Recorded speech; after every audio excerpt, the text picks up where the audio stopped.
It's amazing.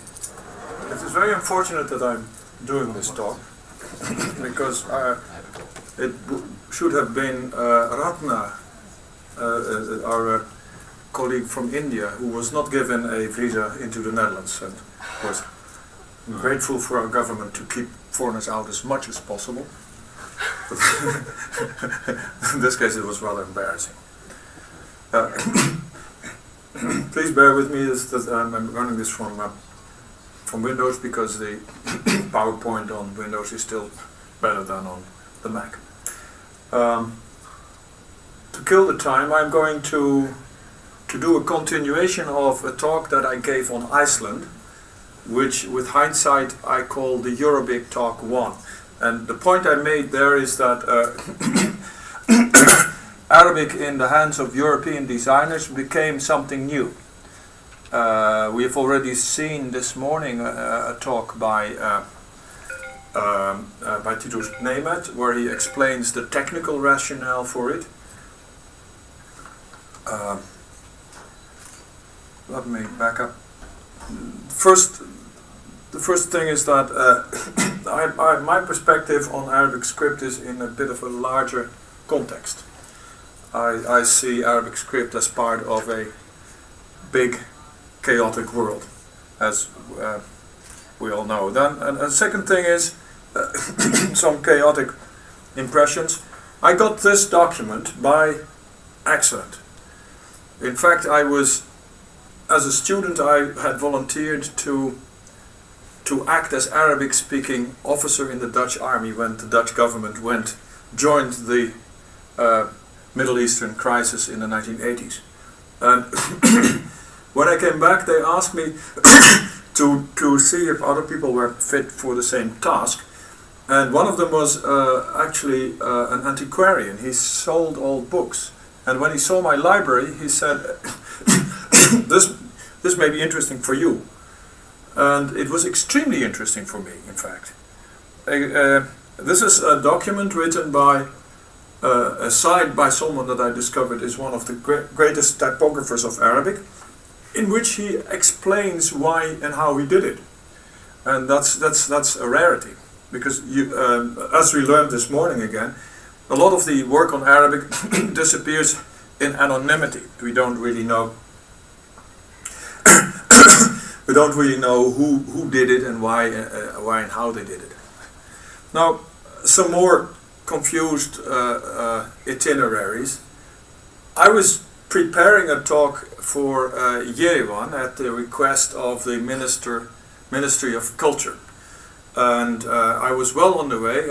I had already advanced my airline ticket, which I would get refunded in cash in Yerevan, when I got a message, the ministry has changed the plan. We will only on the day, I could only be there one day. That day is designated exclusively to the discussions of Armenian. And of course you're still welcome, but you have to talk about Armenian. So, please could you keep it away from my computer. Okay, so what do I know about Armenian? Well, theoretically nothing. But I started my rather confused itinerary as a student of Russian. And anybody who tried to study Russian knows how outrageously difficult it is. So by the time I had mastered it, we and my fellow students had the attitude, if you can do Russian, you can do anything. And as a result, and Russian being actually the language of the Soviet Union with over 130 different languages as part of this huge empire, it was very easy to buy books about it. There was a communist bookstore in Amsterdam which was for 98% stocked with ridiculous publications, but it was a small shelf with absolute gems of academic productions of the many academies of sciences, the Akademie Nauk in the Soviet Union. And I spotted this one, and on the left you see Drevnie Armyansky Yazyk, the old Armenian language, by a certain Tumanyan, who is also the author of the Struktura Indo-Европейских имен в армянском языке, the structure of Indo-European nouns in the Armenian language, and has nothing to do with typography, and on the other hand, it has everything to do with it, because this is the world that I live in. And this is where I discovered that there were no typographical tools to reproduce the various cultural expression systems, i.e. the writing systems, in an adequate way in a later stage. But it also connects with something else. I discovered Turkish, because there is one of the major language groups in the Soviet Union is Turkic languages. And in fact I changed from Russian to Turkish and Turkic languages, and that imposed the need to learn Arabic script. So I learned Arabic because I discovered through Russian that there was an enormous world. Oh, I thought it was only going out on my system. So then in the 1970s, Amsterdam was filling up with foreigners. So we didn't have the system that keeps Rathna out now. So we had many Turks and Moroccans coming to Amsterdam. And my language skills were coming in very handy with the various student activists groups that wanted to fight for the social rights of the new immigrants. And in this context, everybody, all the Turks knew there was this one guy who speaks Turkish. So then an Armenian Lebanese guy who speaks no English, but only some Greek, some Armenian, and some Lebanese Arabic, and Turkish, broken Armenian Turkish, comes to Amsterdam to buy second-hand cars, and in the end, I'm the only guy who can help him, and I worked together with him, and I actually drove many cars from Amsterdam to Beirut.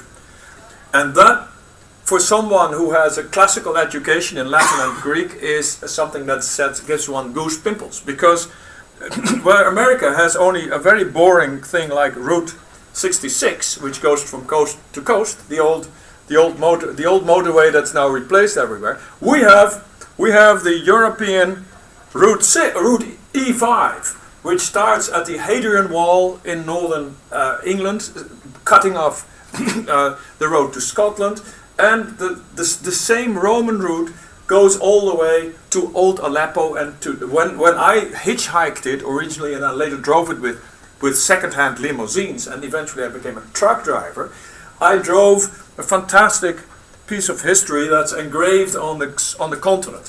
For instance, inside Turkey, the wadis are crossed by bridges that are essentially the same design as the Roman army who put them there in the year 0. And they kept rebuilding them in the same pattern or maintaining them. This is an Ottoman bridge, but it's essentially a Roman army bridge. And of course, it is an Edirne, which is no longer recognizable as actually the town called after the same Hadrian, whose wall cuts off Scotland from England. Now that gives you some general background of what brings me in the Middle East. And as an enthusiastic student of Arabic, I ran into the strange reality that it is very difficult for people in the Middle East to understand that you speak Turkish purely out of passion. They think that they often think that you are a fresh convert to Islam. Then they worry if you want to marry one of the women, and if none of these answers apply, there is only one answer: this man is a spy. Which was not the case, but in the end, as a truck driver, I couldn't move freely enough. I became intelligence officer in the Royal Netherlands Army when they joined the Middle Eastern UN operation. And at the end, when the battalion was pulled out, leaving behind a scrap heap of spent jeeps, we secretly rebuilt a couple of them and drove them back to Holland. And so you see us driving here illegally exported jeeps back to Holland, and all of a sudden, this is why this image was possible to make, and now we're back in Armenia. This is in Amsterdam. You see Miriam is there already. It's the same jeep. It was originally operational on the border with Israel, and this is one of the reasons why some people have traumas by participating in the war, in a war zone, and I was able to bridge between hell and heaven. I was by taking that jeep and bringing it here, I more or less blasted away all the bad memories. And now I recently retook the picture because when I got this message from Armenia, why you can't talk but only about Armenian? I thought, wait, I have this interesting connection. It was an Armenian who brought me in this itinerary in the first place. And I have this fantastic picture of that jeep in front of the Armenian church in Amsterdam. Now look at, so you see the Armenians were in the 17th century, late 18th century, they were in Amsterdam, this 18th century.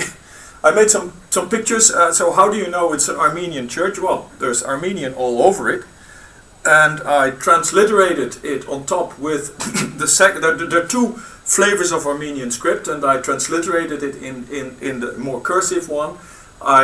With the help of a friend, I have a translation. So this is an old warehouse, a former warehouse in outside the oldest part of Amsterdam, which is then redesignated a church. And to give you an idea how this fits into the larger picture, here you see, here's the entrance with the inscription. So not everybody notices it, but I did notice it at the time when I stopped there with the jeep. So I was driving downtown from bar to bar with this jeep to show off my new prized possession. But on with the corner of my eye, I had registered the Armenian, and when I came back, it's still there. This is a semi-clandestine church. Why clandestine? Because the Netherlands at that time was a fiercely Protestant country and they were not very tolerant for Catholics. But on the other hand, the Armenians had a problem with the Catholic Church, which brought them here. And so the logic must have been, if you have a problem with the Catholic Church, you can't be all that bad. This is some detail of the inside with some more the contrast again of these fantastically different. It's actually two different versions of the Armenian alphabet that now are mixed into lowercase and uppercase, pretty much by the same story as with Latin script, and the translation again. So here's the building. Actually, the building is exceptionally tall. It's been the Armenian community gave it up in the 19th century. It was acquired by the Catholic Church, and they thought it was not tall enough, and they added a floor. And you can see, so here's the building from another angle. And I'm superimposing a picture that I took from John Lane's book, who wrote a very interesting book about the history of 500 years of Armenian typography. This location is actually, I also found it on an old map of Amsterdam, and probably this is exactly that that warehouse. And you see here a place that we now know as Nieuwmarkt, for those who know Amsterdam. This is all in a range of a couple of 100 meters around the hotel here. That's why I thought, why not do this talk again? Because a lot of what happened, I will come back to the point, why are there Armenians in Amsterdam? But first the building. In a later city expansion, which is associated with the building of the Dutch Empire, the historical town, which is just the anarchistic bit here, which is now pretty much a red light district, the Netherlands grew rich overnight, which is actually visualized by this spider web-like expansion of the town. And web is maybe the best word, because it was a World Wide Web. From here they went to Brazil, to what's now Indonesia. They tried to go through the North Cape, Nova Zemlya in Russian, the new land. They went to Cape Good Hope. So they went everywhere to see how you could build a world empire. So in 1620, that building that we saw on a map somewhere in the meadows is now deeply embedded in the old town. Now I have another image of the 1960s and the 1970s, when the Netherlands, the Dutch are a strange folks, strange people. They have, particularly when designers enter the scene, they want to redesign everything, and they had a drive to do what the Nazis did to Rotterdam, blast it away and rebuild it with something modern, which then lasts 20 years and nobody wants to see it again. They had a vision for Amsterdam of the same nature. So you see here superimposed plans to take out the canals, turn them into motorways, remove blocks of buildings to make the motorways broader, and then in the last, to add insult to injury, they wanted to make a metro and remove the whole neighborhood where exactly the Armenians had settled. And so here you see what Amsterdam looks today, what it looks like today.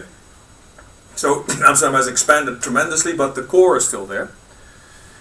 And this is a scene that I have been looking frantically for the picture where I was in it, because there was so much opposition from the young people, the students, against this apparatchik approach to demolish a neighborhood, which is one of the treasures of history of Amsterdam, that we had big demonstrations which were so big that the city police couldn't handle it. They brought in the military police, and in fact at this stage there was even a battalion of the army secretly located at the airport to intervene in case it got worse. Why do I know it was there? Because I later served in that very battalion and as a staff officer, and I got the information that they were actually in the background.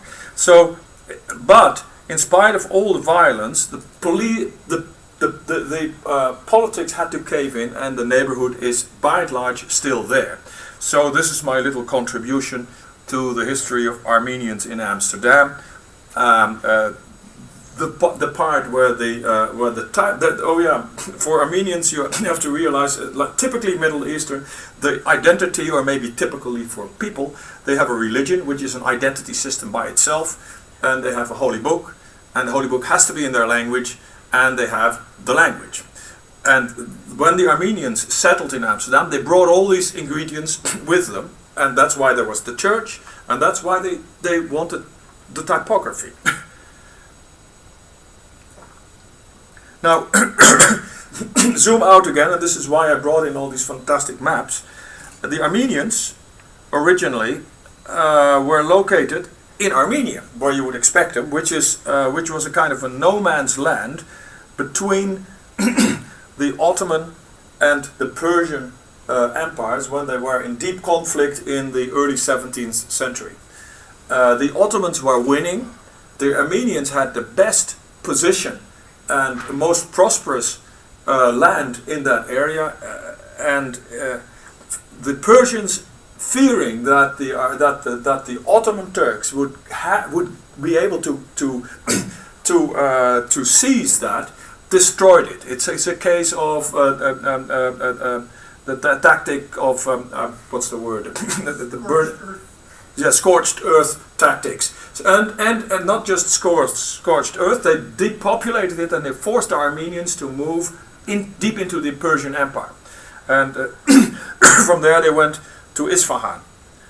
And incidentally also immediately trying to use the newly emerging information technology, which is the press. In that context, you see them move to Istanbul, also being international traders that were bereft from their original base. They were going everywhere to see and establish themselves again. And they landed eventually in Amsterdam, and from Amsterdam they even had a fantastic route from which they used continually to communicate with their homeland.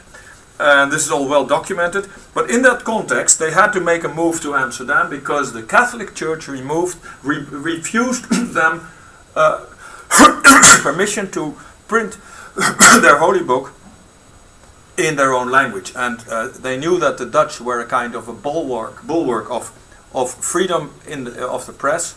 And what you see is that this is in a nutshell the story. What you see is that the Armenians instructed Dutch punch cutters to create a new typeface. Obviously the Dutch didn't know anything about Armenian, and the Armenians must have been looking over their shoulders to get it right, and they did get it right, because that typeface more or less was the standard forever until recently, where there is a drive to renovate Armenian.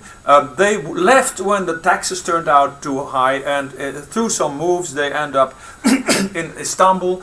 And I am guessing that the Armenians were smart enough to pick up all the knowledge that the Dutch had and import it into Istanbul. Then from there you see that in Istanbul the Armenian press is the most important. They print in Armenian letters, and this is how I managed to get my my airline ticket remunerated. So I focused on the work by the best Armenian typographer who created Arabic type. I I found texts with Armenian letters, but the language was Turkish, as you would say Ermeni el huruf, Armeni in letters, Turki el ibara, but Turkish in meaning. So after I deciphered, I know Turkish, not Armenian, after I deciphered the characters, I could easily read it and actually reconstruct the original Arabic form that it should have, and in the process I discovered that the Armenians had been writing Ottoman Turkish for more than 2 centuries by the time that Atatürk imposed a Latin orthography for Armenian. And what I see is that it was completely modeled on the pre-existing Armenian practice, which you can visualize by the logic. If you would transliterate the old Arabic spelling straight into Latin, it would be just as illegible as the original, because the method of writing with Arabic letters is different. But the Armenians have a sound-based or phonological way of approaching it, and therefore there's a straight line from the Armenian rendering of Ottoman Turkish to the modern Turkish spelling with Latin letters. Now coming back to an object that I showed in Iceland, typefaces that were catalogued by Tetterode at the beginning of the 20th century. One I classified as Arabic and one I classified as Eurobic, and the one that I classified as Arabic still I thought was a bit suspect. And I compared it with something that was extremely similar, and this is made by the Armenian that I'm following all the time, that is Muhandisyan, and then I compared again. The spacing is lost. Remember this morning's talk that the major issue with Arabic is to get the spacing right, and Muhandislu has it perfect, and then the Dutch copy, this is a Dutch copy obviously, and then I applied another principle, the principle of script grammar. Do they really know how the script worked? And it's riddled with errors, which of course the original Turkish one is not. I zoom in a few examples. If you have these, there's only one way of connecting these 2 letters, so one of them is simply wrong. That's as simple as that. There's only one right. In this case, there is a toll form for the letter on the right hand side, but it's not applicable in this context. That's like using the wrong case ending in German. It's still intelligible, but simply the wrong form. And it's just filled with this kind of blunders. This is a creation of an initial letter with another initial letter on top of it. That it makes the wrong curves that would never be done in the original script. And here another thing is the mixing of styles. I developed this morning. I saw several attempts to talk, or a presentation about identifying styles. I call that finding the identifying unit. I call that finding the isograph. So for a couple of major styles in column presentation, I selected letters that expose the specific unique characteristic of a style. So then I measure against a couple of them. At the bottom you see the one that I take for measurement. What shape do I get for this particular letter combination, and then I try to match it as best as possible with the one in my table, and then I get a style identification. So this identifies as Nask. Then I do it again for another one, and again each time I do that I end up with no. I do not end up with Nask. Now it jumps to another column. And that would never happen in the original one, because the people, this Muhandisyan knew what he was doing, whereas they are here mixing in ages-old European practice to confuse the styles. So I have one more. This character is matching the Naskh. This one is matching the Naskh, and then the last one is what I call the Arabic letter Ha with rabbit ears. That has the right form here, and then so that's still okay. Here we go. Can you see on the screen that there is a funny rabbit ear effect like this in the letter? That is typical and exclusively typical for the Thuluth style, and it's also exclusively typical for European Arabic, although they always claim to be Naskh, but it's a different style. And the difference between Naskh and Thuluth is very simple. Where in a text the Naskh is this big, the Thuluth is that big. And okay, I'm almost there. So you see, basically, this is then an isograph of that style, that it zigzags through the identification measurements, whereas if you do it on this one, you understand that this one is completely consistent, so I race through it, I get a straight line, because it never leaves its area of operation. It starts as Nasr and it ends as Nasr, so bang, straight line. That is a real Middle Eastern typeface, and Arabic is the one that zigzags to the table. I wish I could give you, just if you give a few minutes, two paragraphs in this document that was given to me in Turkish. I'll spare you the Turkish this time. I did that in Istanbul.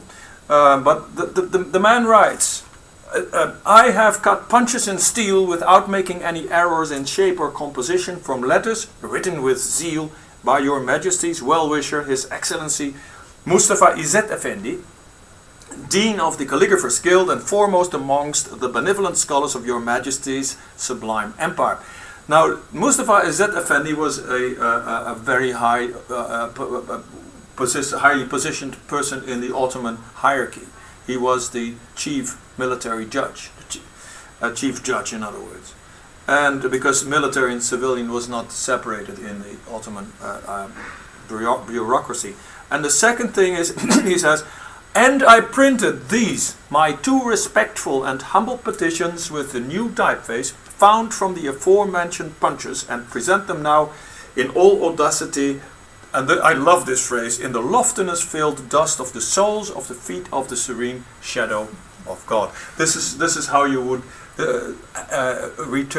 fill in your tax returns. But but the thing is that what he says really is that he did it together with the very best calligrapher of the Ottoman Empire.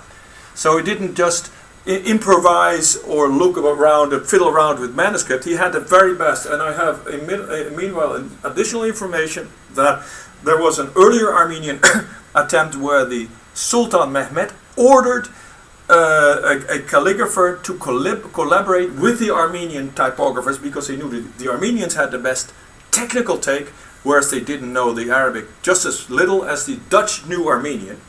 But the Ottoman contribution was a calligrapher who forced the Armenians to do it their way, and that's how you get these results. It was like a cultural collaboration, which was totally lacking in Europe, because typography was a weapon when it was introduced. It was quickly developed into an Arabic tool to bombard the Middle East with Christian opinions. And there was not simply a Muslim forthcoming who would travel to the propaganda press in Rome and offer his advice how to get the ammunition better. It was just as simple as that. So we had to fall back on Arabs who came from the Middle East, all right, who knew Arabic, but they were Christians who at that time wrote with Syriac, and therefore were not able to come with the full education that you need to have as a Muslim to tell them how it works. So it wasn't really a secret, but only the Ottomans, they simply ordered the Christians to collaborate with the Muslims so that two sides of the coin would come together. So that is my assessment of the part 2 of Arabic. And part 3 is later this week. Thank you.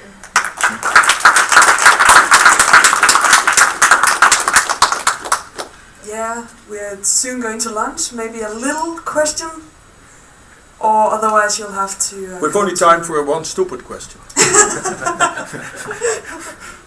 Stupid questions take long answers. Yes, that's a fine question. I don't think I have the time to answer it. No, we are already Yes. 15 minutes late, so Okay, good. go enjoy your lunch.